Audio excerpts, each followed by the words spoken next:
In physics, Gauss's law, also known as Gauss's flux theorem, is a law relating the distribution of electric charge to the resulting electric field. The law was formulated by Carl Friedrich Gauss in 1835, but was not published until 1867. It is one of the four Maxwell's equations which form the basis of classical electrodynamics, the other three being Gauss's law for magnetism, Faraday's law of induction, and Ampère's law with Maxwell's correction. Gauss's law can be used to derive Coulomb's law, and vice versa. Qualitative description of the law: in words, Gauss's law states that the net electric flux through any closed surface is equal to 1 AI micron times the net electric charge enclosed within that closed surface. Gauss's law has a close mathematical similarity with a number of laws in other areas of physics, such as Gauss's law for magnetism and Gauss's law for gravity.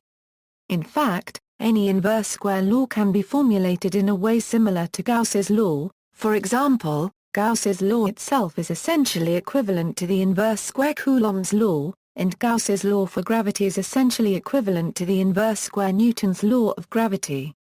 Gauss's law is something of an electrical analog of Ampère's law, which deals with magnetism. The law can be expressed mathematically using vector calculus in integral form and differential form. Both are equivalent since they are related by the divergence theorem, also called Gauss's theorem.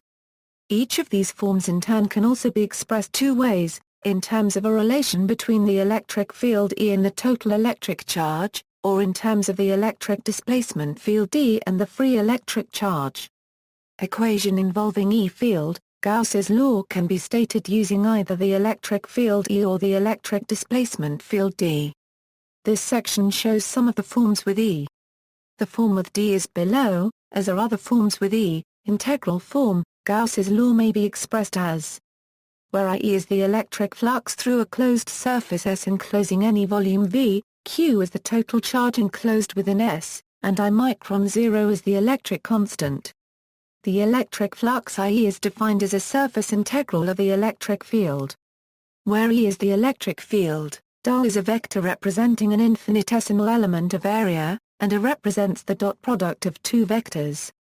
Since the flux is defined as an integral of the electric field, this expression of Gauss's law is called the integral form.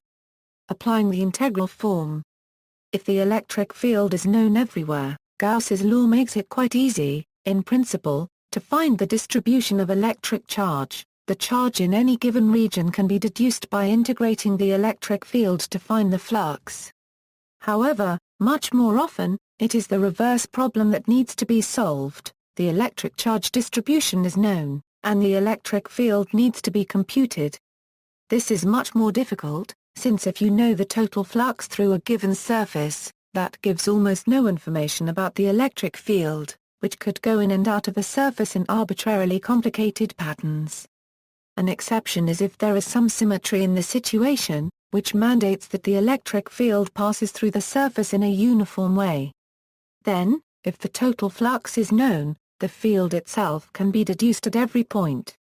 Common examples of symmetries which lend themselves to Gauss's law include cylindrical symmetry, planar symmetry, and spherical symmetry. See the article Gaussian surface for examples where these symmetries are exploited to compute electric fields. Differential form: by the divergence theorem, Gauss's law can alternatively be written in the differential form. Where A of E is the divergence of the electric field, I micron 0 is the electric constant, and I is the total electric charge density. Equivalence of integral and differential forms. The integral and differential forms are mathematically equivalent, by the divergence theorem. Here is the argument more specifically. Equation involving D field. Free, bound, and total charge. The electric charge that arises in the simplest textbook situations would be classified as free charge for example, the charge which is transferred in static electricity, or the charge on a capacitor plate. In contrast, bound charge arises only in the context of dielectric materials. When such materials are placed in an external electric field, the electrons remain bound to their respective atoms, but shift a microscopic distance in response to the field, so that they're more on one side of the atom than the other. All these microscopic displacements add up to give a macroscopic net charge distribution, and this constitutes the bound charge. Although microscopically, all charge is fundamentally the same, there are often practical reasons for wanting to treat bound charge differently from free charge. The result is that the more fundamental Gauss's law, in terms of E, is sometimes put into the equivalent form below, which is in terms of D and the free charge only.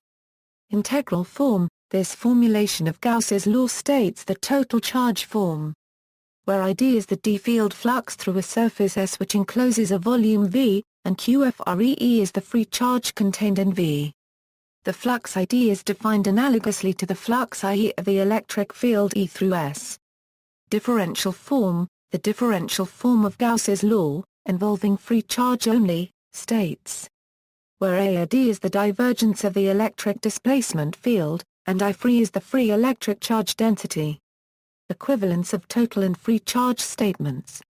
Equation for linear materials, in homogeneous, isotropic, non-dispersive, linear materials, there is a simple relationship between E and AD, where I micron is the permittivity of the material.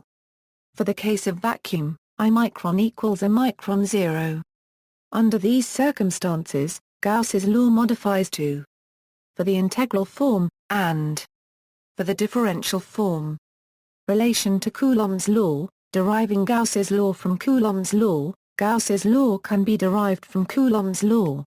Note that since Coulomb's law only applies to stationary charges, there is no reason to expect Gauss's law to hold for moving charges based on this derivation alone. In fact, Gauss's law does hold for moving charges, and in this respect Gauss's law is more general than Coulomb's law. Deriving Coulomb's law from Gauss's law, strictly speaking, Coulomb's law cannot be derived from Gauss's law alone, since Gauss's law does not give any information regarding the curl of E. However, Coulomb's law can be proven from Gauss's law if it is assumed, in addition, that the electric field from a point charge is spherically symmetric. See also, method of image charges, uniqueness theorem for Poisson's equation, notes. References. Jackson, John David. Classical Electrodynamics, 3rd ed., New York, Wiley. ISBN 0-471-30932-X. External links, MIT Video Lecture Series Electricity and Magnetism taught by Professor Walter Lewin. Section on Gauss's law in an online textbook, MISN 0-132 Gauss's law for spherical symmetry by Peter Signal for Project FISNet, MISN 0-133 Gauss's law applied to cylindrical and planar charge distributions by Peter Signal for Project FISNet.